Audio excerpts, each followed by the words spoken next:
It's cold outside. Good job. Everyone, I think you all owe yourselves a round of applause. Yeah? Okay, come on. We love DevTO. Oh, we do love DevTO. I love DevTO. I've been coming here for ages, and I always get blown away at how many great minds are here, how many great ideas, and great people I meet. So it's really cool to be here chatting. So my name is Ziyan. And in 1 second, there we go. These are some of the things I like. I work with a company called QNext. I work on marketing and product strategy. And I just love interactive media in general, product and business strategy. So today, I'm going to talk a little bit about file sharing and where it's heading, and the emergence of the private cloud. Both are two things that are going to have a fair amount of impact in the way people deal with their clients, the way people transmit data in the near future. So I just want to talk about a few trends that we've been noticing over the course of researching our product. So I'm going to go over some media consumption habits of people, some of the methods of storage, and the evolution of file sharing.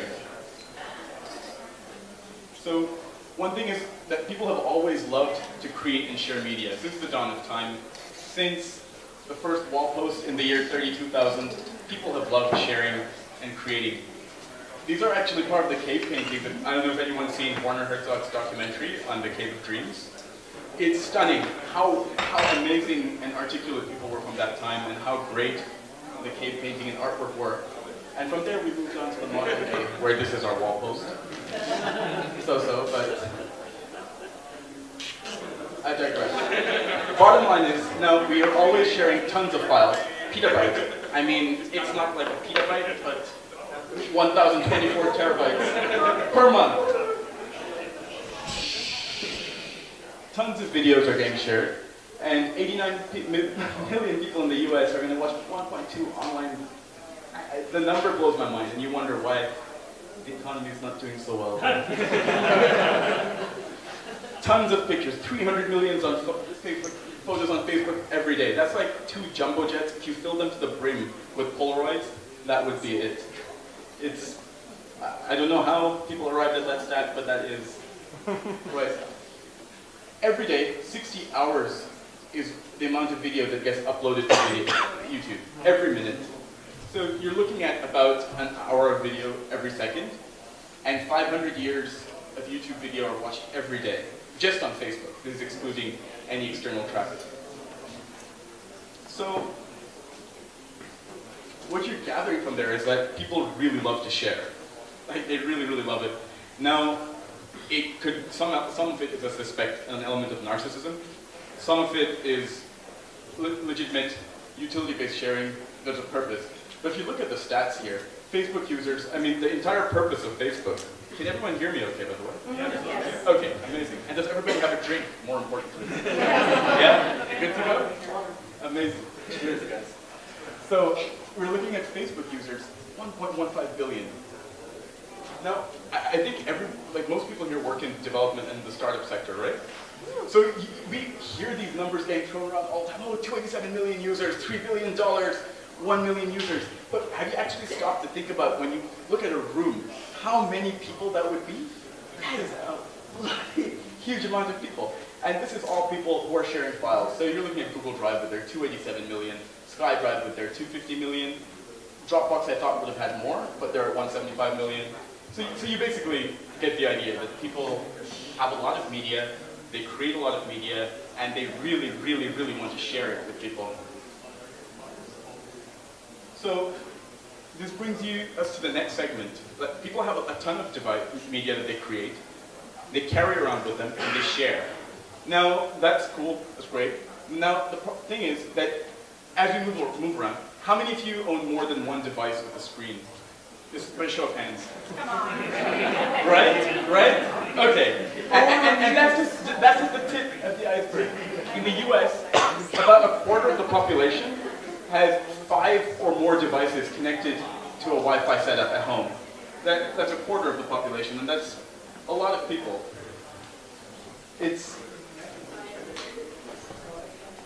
And when we use multiple screens, we use them in different ways. It's in various combinations, depending on what people are doing. the overwhelming majority goes towards using a smartphone and television at the same time. About a bit over 50% goes for a smartphone and a laptop. And then there's the odd power users who use all three. Now, I mean, this is most prominent when you look at the Grammys and you have everybody tweeting and watching TV at the same time, which also made Arby's the most talked about brand in the world today. Who ever thought Arby's would be the most talked about brand in the world? Did any of you think that? No. And can anyone here please explain that hat? Because I haven't been here long enough and I would like to know. All I know is that I looked at it and I went, God, that was stupid. Yeah. You lost that. Okay, so now there's a couple of different ways that people use their multiple screens. One is sequential usage. So people move from one device to another at different times to accomplish a task. So they start up, they're on the road, and suppose you look at a new Mercedes going by. And you're like, oh wow, what model is that? You look it up. Look up some photos, you find the model. Then you go home, because looking at a small screen is tough, and you hopefully shouldn't be doing that while driving. And you go home, you look it up. Then there's simultaneous usage, which leads to Arby's becoming a huge brand. Multitasking, unrelated activity, or complementary usage. And now you'll notice a lot of television shows, especially on HBO and the like, are really producing content catered for multiple screens. Have any of you guys watched any of these shows? Showcase or HBO? So it's a really novel idea. It ties into people's demand for it. You have people, I find it a little bit silly, to be honest, because there's so much content coming at you, but at the same time, a lot of people also thought camera phones were silly when they first were introduced.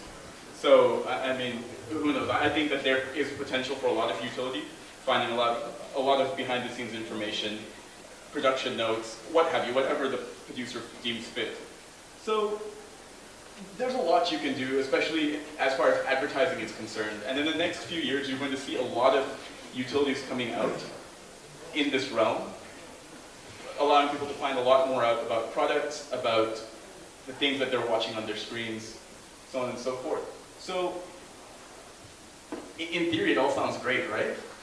But when you have multiple devices and you're juggling between them all the time, this was inspired by a real-life experience yesterday. Where is my bloody presentation?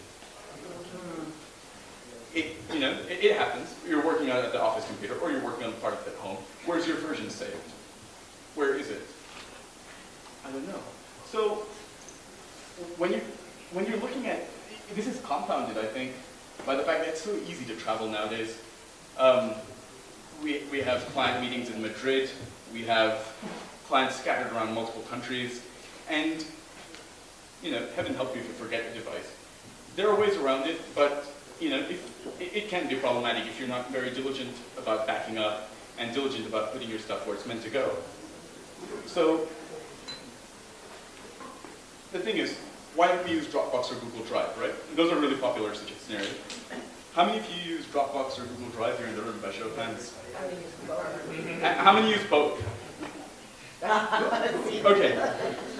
What do you like most about either one? Dropbox that I can share it to multiple people. I can put it on my desktop, and same thing is here, is here. Right. No matter where I go, it's exactly the same thing. Cool. And yourself? Yeah. I think they are pretty similar. I like Dropbox on my phone, but I use Google Drive more on my computer. On your computer. Why is that? I just find it more convenient. The Google Docs. Yeah. Nice. So, what's fine? And also my phone, Samsung automatically backs up to Dropbox, not necessarily just Google. Right. So that's another reason why I just started using it more often. Have any of you guys ever had a problem with running out of space on your Dropbox? When I signed up, I got another 20 gigs. 25 gigs with your phone? That's amazing. I'm up to like 75 gigs now in Dropbox. Amazing. It gave me, like I said, another 25 on I'm talking to you Samsung. after we're done. So, Yeah. but the thing is, though, that for a lot of people, if you're looking at average file sizes of products, an average video that's taken with your iPhone, if you're using a 5 and up, it goes, an average is about 2.2 to 2.4 megabytes. HD video, If you're ripping a DVD, you're looking at 4.7 to 5 gigabytes, or 750 megabytes on the average, and that's at a consumer level. Now, if you're looking at companies that are editing film, working with advertisements, and you're looking at very high volume video, audio, or even work pertinent to imaging, you're looking at a tremendous amount of data. And I find that from talking to most people in the industry, the amounts that Dropbox and Google Drive and these other cloud-based scenarios issue is nowhere near enough, nowhere near what they need. And costs are really prohibitive too. I mean, Flickr now offers a terabyte of free space, but if you want to go up to 2 terabytes, that will cost about $500 per year. If you break it out, yes, it's probably not that much, but it's a fair amount of money. I mean, especially if you're looking at buying hard drives, carrying that around. So the cost, the capacity, ease of sharing, and security. Because even if you're sharing something with someone, email, I mean, we can exclude it when we're talking about higher volume media files. You're not, I mean, when's the last time you guys tried to email a video file to somebody? It doesn't really happen. If you use something like Dropbox, yes, it's contingent upon the other person having space on their Dropbox. And security. Security is a huge problem. Just look at some of the headlines just from the last little bits. There's these guys, like, especially at an enterprise and corporate level, when you're entrusting your data to a third party, there's always so many inherent risks at bay. Not to say that, I mean, it could happen anywhere, but these companies, probably in part due to their size, tend to get targeted and hit a lot, and that's really no good for your endpoint consumer. You tend to lose a lot of information. So we're starting to notice a huge shift in the way people share files and the way people deal with them. So we're looking at our email disks and USB. I don't know if any of you remember the 8-inch floppies. Where you could double as a dinner tray. It's, those stored about 700K, a whopping 700K. People figured, what would you do with a meg? I remember when my buddy bought a computer back about 15, 20 years ago, like, what are you going to do with a gig of RAM? I was so jealous. A gig of RAM? Yes, a gig of RAM. It's, look now. And we moved on to public cloud providers like Google Drive, Dropbox, Box, SkyDrive, and what have you. But almost about 70% of the people we surveyed and interviewed who were dealing with large volume files found it problematic. Record labels were complaining about their albums getting leaked. Same with film studios. It's an inherent problem all the time, and that's why it's bad for the consumer, it's bad for the artist, it's really bad for the producer. We get a substandard quality product, unmixed audio, song titles, things that weren't meant to be there. Sometimes we get really good stuff. You know, it goes both ways, but mainly it's for the negative. Now, the private cloud is where we're really heading at. And the industries that look to benefit the most from this, there are tons, but these are the main few. So it's film editing, music composition, medical imaging, seismic mapping, legal institutions, and that's just the tip of the iceberg. What all of these guys have in common is that they require a lot of data being sent back and forth, whether you're talking about legal institutions and things going between the client and the army of people gathering facts, and then you're looking at film editing and music composition. You've often got people remotely scattered. You're sending around data. It can be a pain in the ass to email or use Dropbox for everything. So, how many of you guys are familiar with the private cloud? 1, 2, 3. No, how many of you are familiar with the private cloud? Okay. Yeah. No worries. So it's things are heading that way. It offers a tremendous amount of flexibility. Private cloud, basically, just like Dropbox and Google Drive, they're public cloud. They exist as a third-party entity whom you entrust with your data. A private cloud operates within a building. It can be within a physical structure, within a corporation, and you have a lot more flexibility over the security, over the storage sizes, and everything's kind of based on you. And if something goes wrong, you only have yourself to blame, which is, again, good and bad. But it is where a lot of people are moving nowadays, especially in light of, if you guys are familiar with Edward Snowden and Julian Assange, and the amount of information that comes out about snooping and spying. It's funny because I used to think before that, oh wow, like, there are so many entry points for people to spy on you. Like, I'm being paranoid, forget it. But then when I started doing research, I wasn't paranoid enough. And it's really mind-blowing. If you check out our website and our Twitter, and I encourage you guys to do so, you'll find a link at the end. And we've gotten a fair amount of press with the information security community, the privacy community, and the like. There is a lot of stuff going on online involving surveillance and data being tapped that most people, ourselves included, were not aware of initially. And it's quite enlightening. So enter the private cloud, and almost every major manufacturer of hardware has jumped on board and are creating solutions geared at the private cloud enablement. So from routers to hard drives to processors to computers. People are taking steps to ensure that people are more in control of their data. And some of the types of hardware you can see are network-attached storage devices. So you attach a hard drive to your router, smart Wi-Fi routers and mobile devices, smart TV, which the current iteration are that smart, but you still have them, internet appliances. The benefits, you can read it, but you have access to your data anytime, anywhere. It's simple to deploy, easy to recover, it's cheap. And one of the huge benefits, is especially when you look at hybrid cloud. So you have the ability to use any device, your mobile, your desktop, your laptop, to connect to and access anything, anywhere, at any time. You could be running late to a presentation that you're working on at your laptop. You might decide that, okay, I don't want to take my laptop. It's snowing outside, you're in the middle of a stupidly named polar vortex. And we're racing, I don't want to slip on the ice and break my laptop. So, what am I going to do? I'll take my iPad. But bloody hell, do I want to go into iTunes and sync and figure out a way to get my files on there, especially because Apple's made things so hard to get things on? No. Just use, I say this as if it was a thing, but you can use one of these hybrid cloud solutions to connect to whether you've got your files stored on your Dropbox, your Google Drive, your computers, your NAS, your FTP servers. You can connect to it and access right away on the fly. And I think it's wonderful. It fits in really well to our current lifestyle where we all have multiple devices. We're always on the go. We're working in fairly dynamic environments. And you can just have what you want. And full disclosure, we do build one such solution, but I'll leave that till after to find out about what we do well and what people haven't done yet is that there are no file size limits to what can be transferred. No storage limits, no uploads, no restrictions on content. Nothing gets degraded because there's no compression. That's one huge thing about Dropbox and the like for creation of media and audio. I'm keeping this up here on purpose just so that you guys get a chance to read it, and I think it's a great prize, so you guys would want to get in on that. So it's great. You can deal with files in their original format. Just take them.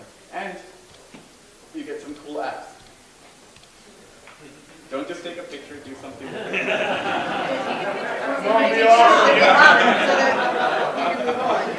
We pay you to be awesome. We'll put that up on that wall. Did you guys all see it? Yes. I took a picture. You take a picture.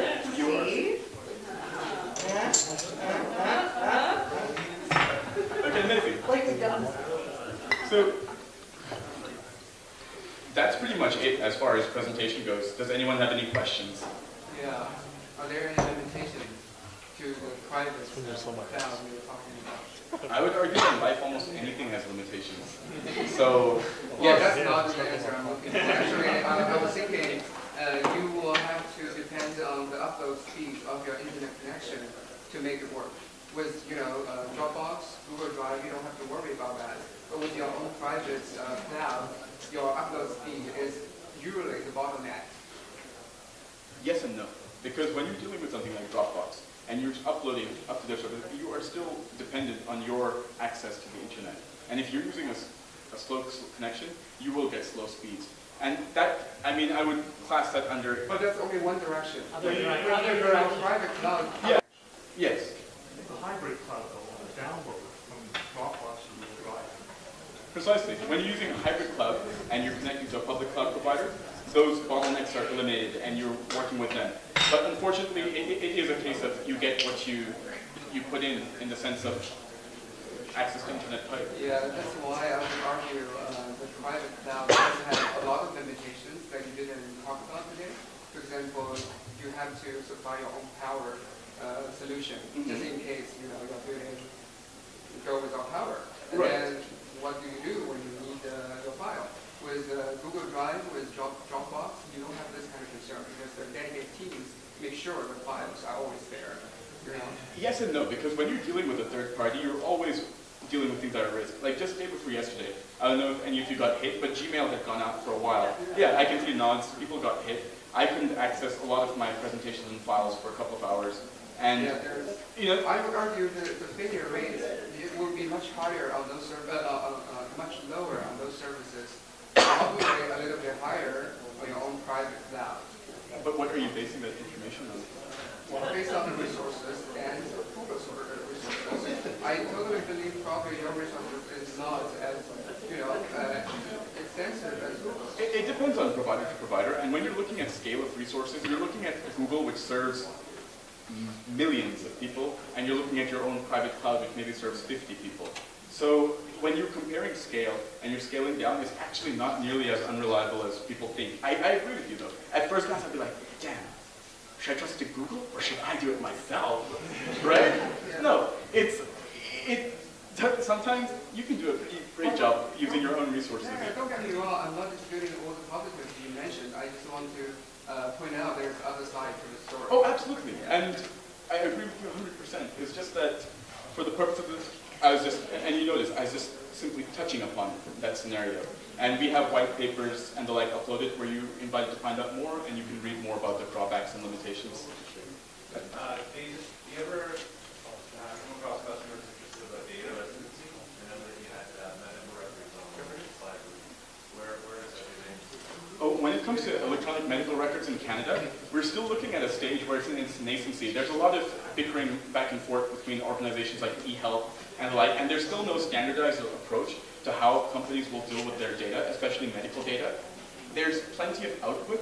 It's just that people are fighting over ownership, people are fighting over formats. So as of yet, we haven't had too many customers talk about this yet because I've worked on many medical projects in the past, and they have yet to arrive at a standard that the entire federal government is satisfied with here in Canada, and in the US it's even much more fragmented than that. Out of curiosity, any idea, thoughts on privatizing or sort of making more secure the public cloud? I mean, is there anything like an application you could run on top that would encrypt and decrypt the data that you store on the cloud so that if that gets compromised, there's no danger, but you still can have the redundancy and speed of the public cloud?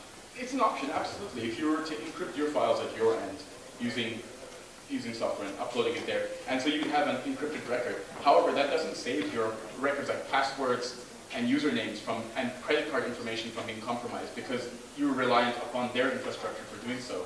So right now, if you're looking at the major hack that happened recently with Adobe or Dropbox a few months ago, it was user information, credit card details, and all that were logged. And just a few days ago, they arrested a bunch of people with about, I don't remember the exact number, but it was a lot of goods purchased. Credit cards or stuff? Yeah, They can't even sell it. There's too many. They can't, exactly. I'm so sorry, you had a question for a while. No, because I was actually talking about, I don't remember the application, but I know there's open cloud, but there are tools out there where you can achieve redundancy by sharing different locations, where you're basically publishing your cloud and your work location, your home location, or whatever. So like, you're using the term private cloud, but my brain hasn't really gotten around it yet. Okay. But I know that there are some tools that are out there right now that are bringing those capabilities to life. Basically, what we mean by private cloud is you're in charge of your data. And the way data is dealt with depends from solution to solution, but for the most part, data will reside in its original location, whether it's a hard drive, an external drive attached there, or public cloud provider. I mean, in terms of cursors, I mean, I put most of my stuff like on Amazon S3. Right. Up from tier. So Yes. it's like for at least a year, it's there. You know? Right. So, Okay, but that's still moving it to the third part. But I'm afraid we're running out of time, but Yeah, so I'm so sorry. I'll chat with you after. And you got to take the soft one. guys, thanks so much for hearing me.